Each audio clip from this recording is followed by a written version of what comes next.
How do you think these tunnels were built? There are many methods for the excavation of shallow buried tunnels.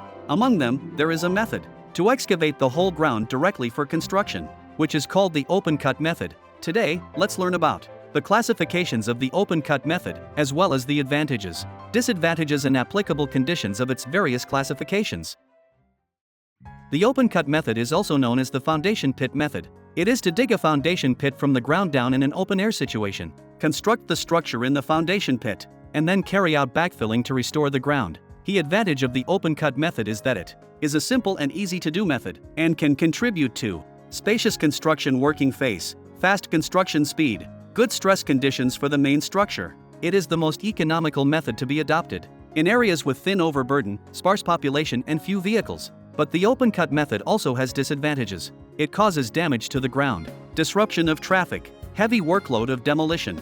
Meanwhile, public hazards such as noise and vibration generated during construction greatly interfere with the life and work of nearby residents. According to different slope maintenance methods, the open cut method can be further divided into the sloping and open cut method, method of open cut with cantilever support, and method of open cut with enclosure structure plus support. First of all, let's look at the sloping and open cut method.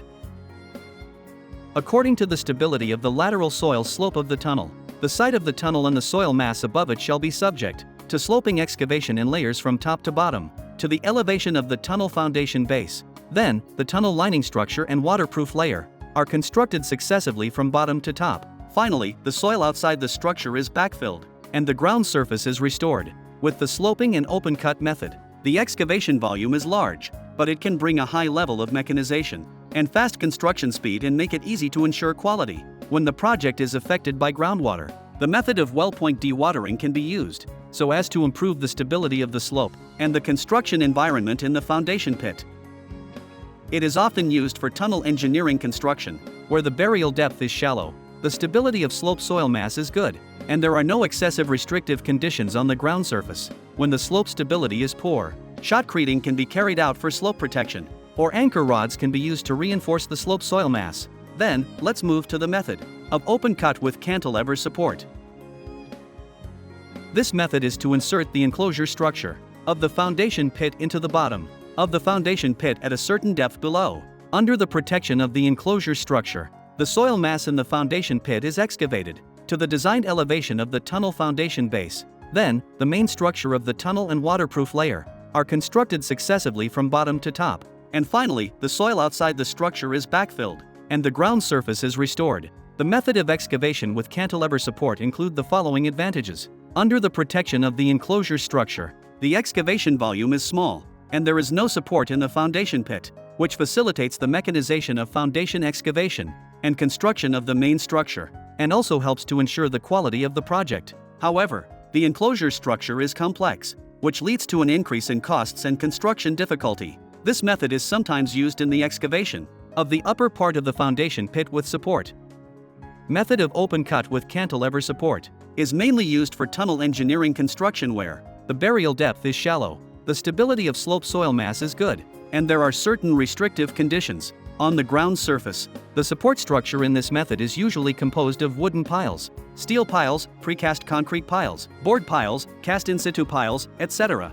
In an actual project, what factors will affect the strength and rigidity of the supporting structure? There are both internal and external factors. First, let's take a look at the internal factor. That is, the strength and rigidity of the supporting structure itself are insufficient and do not meet the requirements.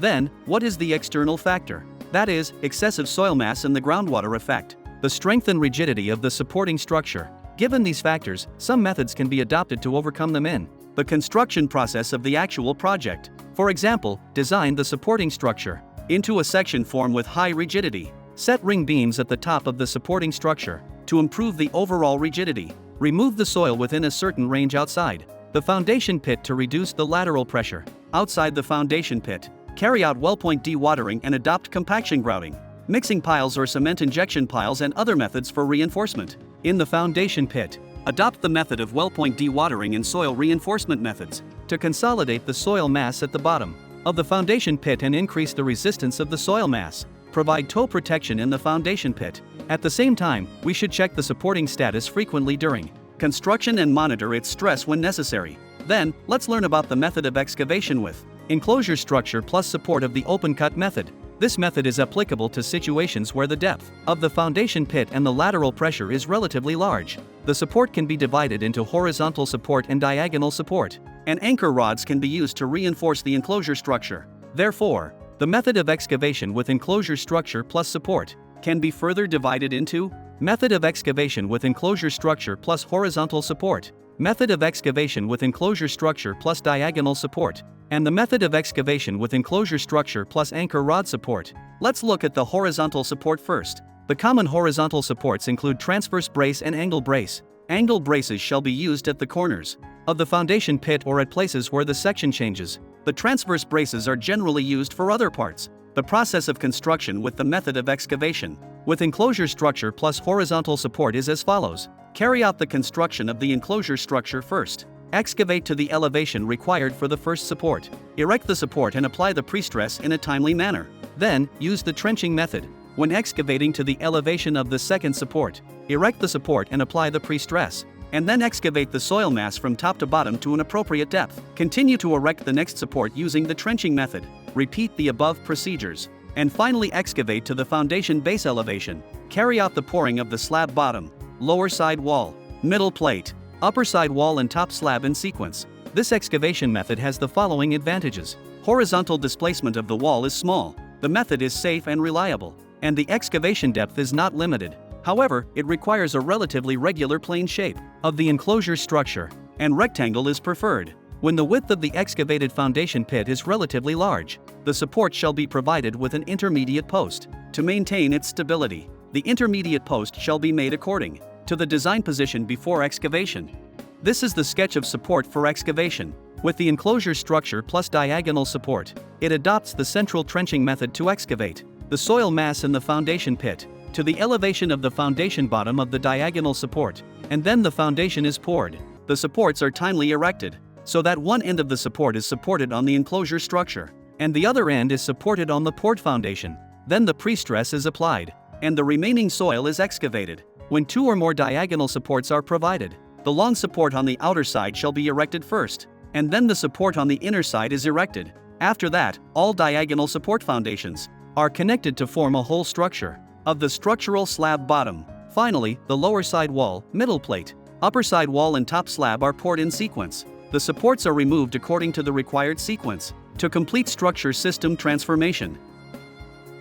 The method of excavation with diagonal support is applicable to situations where there are less strict requirements for settlement, and where the depth of the foundation pit is not large. Meanwhile, the diagonal support foundation and structural base plate shall be constructed in different batches, which leads to the staggered and complex construction process and great construction difficulty. Next, we will move to the method of excavation with enclosure structure plus anchor rod. We can see that the anchor rod is a kind of support set outside the foundation pit. After the enclosure structure is completed, excavation shall be carried out to the design elevation of the anchor rod, and grouting shall be done after drilling and inserting the wire rope. Pre-stress shall be applied on the anchor rods after 7 to 10 days.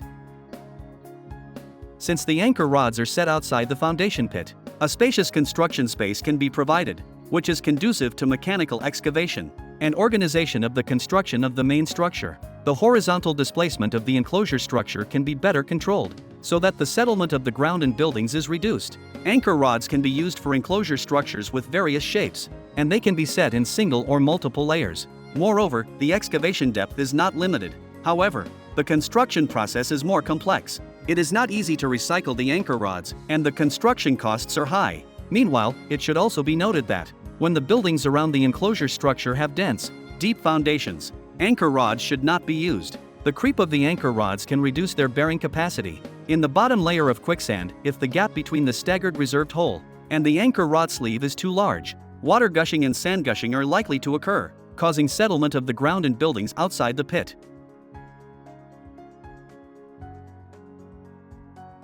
The open cut method is one of the most important methods for the construction of shallow buried tunnels. I hope that you can master the characteristics of each excavation method carefully, so that you are able to cope with various emergencies in future work.